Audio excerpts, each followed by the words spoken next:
Seja bem-vindo a mais uma aula da Escola Bíblica Alameda. E nós estamos na série falando a respeito das parábolas de Jesus registradas por Lucas. E na aula de hoje vamos falar a respeito da parábola dos lavradores maus, ou a parábola da vinha, registrada por Lucas no capítulo 20, entre os versículos 9 e 19. Eu quero iniciar a aula de hoje lendo essa parábola, para que possamos compreendê-la de maneira mais clara. Lucas 20, a partir do versículo 9, diz assim a palavra do Senhor. A seguir, Jesus passou a contar ao povo esta parábola. Certo homem plantou uma vinha, arrendou-a para uns lavradores e ausentou-se do país por prazo considerável. No devido tempo, mandou um servo aos lavradores para que lhe dessem do fruto da vinha. Mas os lavradores, depois de espancá-lo, o despacharam de mãos vazias. Em vista disso, enviou-lhes outro servo, mas também a este espancaram e, depois de insultá-lo, despacharam de mãos vazias. Mandou ainda um terceiro. Também a este, depois de feri-lo, expulsaram. Então o dono da vinha disse: Que farei? Enviarei o meu filho amado, talvez o respeitem. Mas, quando os lavradores viram o filho, começaram a discutir entre si. Este é o herdeiro, vamos matá-lo, para que a herança seja nossa. E lançando-o fora da vinha, o mataram. Que lhes fará, pois, o dono da vinha? Virá, exterminará aqueles lavradores e entregará a vinha a outros. Ao ouvir isso, disseram: Que tal não aconteça. Mas Jesus, com o olhar fixo neles, disse: Que quer dizer então o que está escrito? A pedra que os construtores rejeitaram, esta veio a ser a pedra angular? Todo o que cair sobre esta pedra ficará em pedaços, e aquele sobre quem ela cair ficará reduzido a pó. Naquela mesma hora, os escribas e os principais sacerdotes procuravam prender Jesus, porque entenderam que ele havia contado essa parábola contra eles, mas temiam o povo. Pois bem, meu irmão, minha irmã, nós temos aqui mais uma das parábolas de Jesus. E aqui é interessante perceber que o texto começa dizendo a seguir. E todas as vezes que eu e você lemos esse a seguir, precisamos conectá-la com os versículos anteriores, porque, por certo, é uma sequência daquilo que o autor, aqui nesse caso Jesus, está falando. E no início do capítulo nós temos Jesus falando a respeito da sua autoridade, a autoridade delegada por Deus, pelo Pai, a ele. E ao falar a respeito disso, Jesus então vem falando a respeito dessa parábola em questão. E antes de falarmos a respeito dos versículos aqui contidos, eu quero identificar com você algumas figuras que Jesus usou para apontar para personagens e até mesmo para o próprio Pai e para a nação de Israel.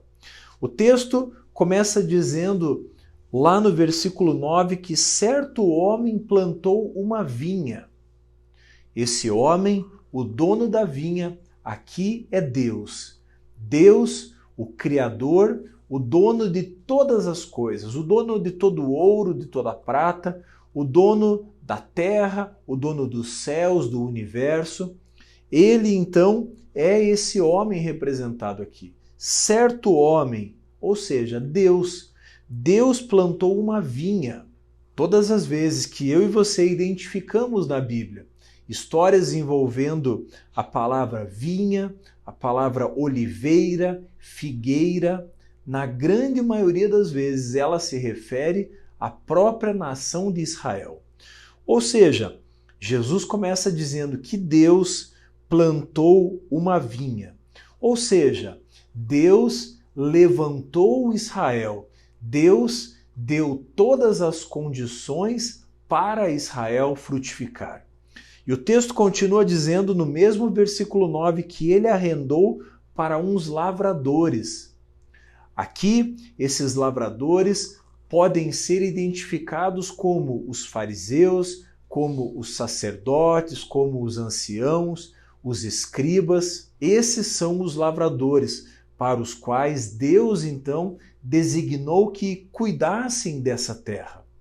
E é interessante perceber aqui que a lição central dessa parábola vai falar justamente da autoridade dada ao filho.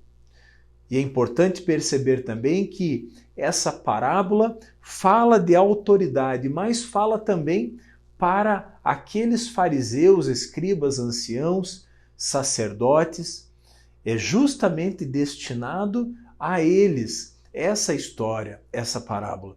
E o texto continua dizendo lá no versículo 10 que no devido tempo mandou um servo aos lavradores para que lhe dessem o fruto da vinha. Aqui, meu irmão, minha irmã, é legítimo entender que depois de um tempo, depois que Deus plantou essa vinha, ou seja, depois que Deus trouxe à existência Israel como uma nação, como um povo escolhido por Deus para que ele manifestasse a sua glória. Deus deu todas as condições para Israel produzir bons frutos. E é por isso que o texto vai dizer que depois de um certo tempo, Deus manda um dos seus servos para buscar esse fruto. Porém, o texto vai dizer no mesmo versículo 10 que aqueles lavradores maus, depois de receber aquele homem, eles o espancaram e o despacharam de mãos vazias. Aqui o texto fala a respeito de Deus esperando receber bons frutos, ou seja, Deus escolheu Israel para manifestar a sua glória por meio daquela nação e assim se tornar conhecido por todas as nações vizinhas. Esse foi o motivo pelo qual Deus escolheu Israel, para que a sua glória fosse manifestada e assim muitos fossem atraídos para Deus através do testemunho de poder que Deus havia dado a Israel. E aqui eu abro um parênteses para nós lembrarmos de tudo aquilo que Deus já havia feito por Israel. Quando pensamos naquele povo escravo no Egito, Deus ali os tira com grande poder. Deus não manifesta apenas os sinais àquela nação frente ao Egito, mas Deus também dá uma terra, a terra prometida, e ali Deus continua manifestando os seus sinais. Mas, ao longo de toda a história, nós vemos também Deus enviando profetas para alertar o povo, para falar para esse povo que eles precisavam se arrepender e voltar às suas origens. Então, aqui quando lemos a respeito de servos que o dono da vinha mandava, podemos entender esses servos como os profetas, como alguém levantado do meio do povo e que foi buscar frutos em meio à nação. Eu quero ler agora aquilo que está escrito no versículo 11. Diz assim a palavra do Senhor: Em vista disso, enviou-lhes outro servo, mas também a este espancaram, e depois de insultá-lo, despacharam de mãos vazias. Aqui, mais uma vez, nós vemos aqueles lavradores, lembrando que os lavradores aqui são os fariseus, os sacerdotes, os anciãos, os escribas, os homens da lei, aqueles que deveriam transmitir as verdades de Deus. Estes, ao receberem, então, como relatado aqui na parábola, outro servo, eles não apenas dessa vez espancam ele, mas, além de espancá-lo, eles também insultam esse servo. E aqui, mais uma vez, nós podemos nos lembrar de tantos profetas que foram espancados, insultados, mortos. Eu me lembro aqui do profeta Jeremias, que ao longo do seu ministério, um ministério de 40 anos, Jeremias não viu nenhuma conversão. Pelo contrário, todas as vezes que Jeremias anunciava as verdades de Deus, anunciava aquilo que estava no coração de Deus, todas as vezes Jeremias apanhava, Jeremias era insultado, desprezado.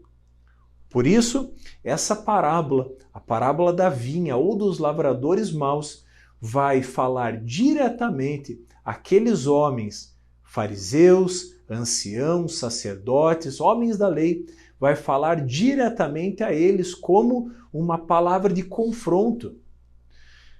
E no versículo 12, o texto vai dizer assim: mandou ainda um terceiro, também a este, depois de feri-lo, expulsaram. Versículo 13, então o dono da vinha disse: que farei? Enviarei o meu filho amado, talvez o respeitem. Aqui, ao longo de muitos e muitos séculos, Deus enviou profetas para alertar a nação. Mas, no ano 30, Jesus inicia o seu ministério. E aqui, como retratado na parábola, Jesus, o Filho de Deus, o unigênito do Pai, o ungido, Jesus, o Cristo, este vem para esta vinha, para Israel. E ali ele vem, assim como diz a parábola, cobrar os frutos daquela nação. E é interessante perceber aquilo que está escrito no versículo 14, porque Jesus está aqui apontando para aquilo que aconteceria com ele naquela mesma semana. Lembrando aqui que estamos falando da última semana de vida de Jesus. E Jesus, no versículo 14, vai dizer assim: mas quando os lavradores viram o filho, começaram a discutir entre si. Este é o herdeiro, vamos matá-lo, para que a herança seja nossa. Meu irmão, minha irmã, Jesus, de forma profética, está falando àqueles homens aquilo que aconteceria naquela mesma semana ainda. Jesus foi rejeitado pelos lavradores. Jesus foi rejeitado pelo povo judeu.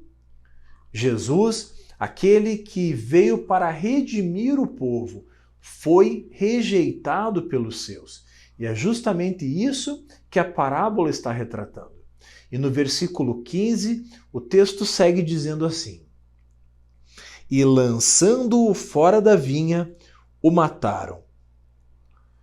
Meu irmão, minha irmã, nós vemos aqui o retrato daquilo que aconteceu na sexta-feira da paixão.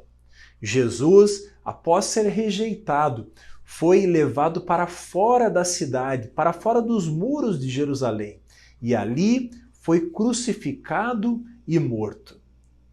E aqui nós encerramos então essa parte da parábola. Jesus até aqui veio contando a parábola. E aqui Jesus interrompe e faz uma pergunta para aquelas pessoas que estavam ao seu redor. E Jesus pergunta o seguinte: que lhes fará, pois, o dono da vinha? Meu irmão, minha irmã, todas as vezes que a Bíblia nos traz uma pergunta, Jesus não está querendo receber uma informação. Deus não quer ser informado de nada, porque Ele sabe todas as coisas. As perguntas, como essa exemplificada aqui, servem na realidade para trazer um autoexame ao nosso coração. Serve para promover uma reflexão no meu e no teu coração.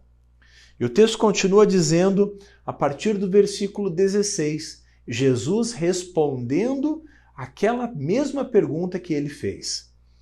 Virá, exterminará aqueles lavradores e entregará a vinha a outros. Ao ouvir isto, disseram: que tal não aconteça. Aqui, mais uma vez, Jesus está dando o destino daqueles que rejeitam o Filho de Deus. Eu e você, a exemplo dos judeus, temos a oportunidade de, ao ouvir a palavra, ao ouvir o Verbo vivo, temos a oportunidade de render o nosso coração, reconhecer quem Jesus é, o próprio Deus, e ao reconhecê-lo como Senhor, ao entregar as nossas vidas a Ele como Senhor e Salvador, eu e você temos a oportunidade de nos reconciliarmos com Deus. Tal oferta foi rejeitada pelos judeus e é ainda hoje rejeitada por tantas pessoas. E Jesus continua dizendo que a esses que rejeitam o Filho, o Pai também os rejeitará. E Jesus aqui, quando fala em exterminar, em lançar fora, ele está falando a respeito do inferno. Ele está falando a respeito de uma separação eterna. E na sequência do texto, no versículo 17, Jesus então traz à memória deles um texto registrado pelo salmista a respeito de quem viria a ser o Messias. E aqui utiliza-se uma palavra, uma expressão muito interessante, que é pedra angular. Quem seria essa pedra angular? Jesus está apontando que, da mesma forma como aqui relatado na parábola, o filho foi rejeitado, a pedra angular também haveria de ser rejeitada. Trazendo aqui, de forma profética, o cumprimento daquele texto registrado no livro de Salmos. Eu quero ler com você aquilo que está escrito no versículo 17. Diz assim a palavra do Senhor: Mas Jesus, com o olhar fixo neles, disse: Que quer dizer então o que está escrito? A pedra que os construtores rejeitaram, essa veio a ser a pedra angular? Aqui Jesus fala a respeito dele, a pedra angular, aquela pedra que unia colunas, aquela pedra que seria responsável por dar sustentação a uma construção. Jesus falava a respeito de si mesmo, a respeito do Messias, do ungido, do prometido, aquele que haveria de vir. Mas, assim como diz o texto, aquele que viria também a ser rejeitado por grande parte do povo. E no versículo 18, o texto continua dizendo: Todo o que cair sobre esta pedra ficará em pedaços, e aquele sobre quem ela cair ficará reduzido a pó. E o versículo 18 então fala a respeito de não aceitarmos a oferta de salvação. Não temos outra possibilidade. Jesus disse que Ele é o caminho, a verdade e a vida. Jesus é aquele que nos reconciliou com o Pai. Não temos outra porta de acesso ao céu, não temos outra forma de acessar o Pai senão por meio de Jesus. Todas as outras formas irão nos reduzir a pó. E o versículo 19 vai dizer que naquela mesma hora os escribas e os principais sacerdotes então buscavam prender a Jesus, porque aqueles homens entenderam que aquela parábola tinha sido dita para confrontar aquele comportamento que eles estavam tendo, um comportamento de rejeição ao Filho de Deus. E esse é o ponto principal dessa parábola, o comportamento vergonhoso daqueles líderes e a maneira como eles estavam tratando o Filho de Deus, como representado aqui na parábola. E o texto continua dizendo que eles entenderam então que ele havia contado essa parábola contra eles, mas temiam o povo. Pois bem, o fato é que Jesus, ao contar essa parábola, confronta então aquele comportamento. Exige que Israel dê frutos por conta de tudo aquilo que eles haviam recebido. Embora haja uma grande distância temporal entre a minha e a tua vida e a data do escrito dessa parábola, eu e você podemos, ao ler esse texto, refletir a respeito daquilo que temos produzido. Da mesma forma como Deus confiou a Israel aquela vinha, como Deus se manifestou através daquele povo e esperava que, através daquele povo, muitos fossem atraídos para ele.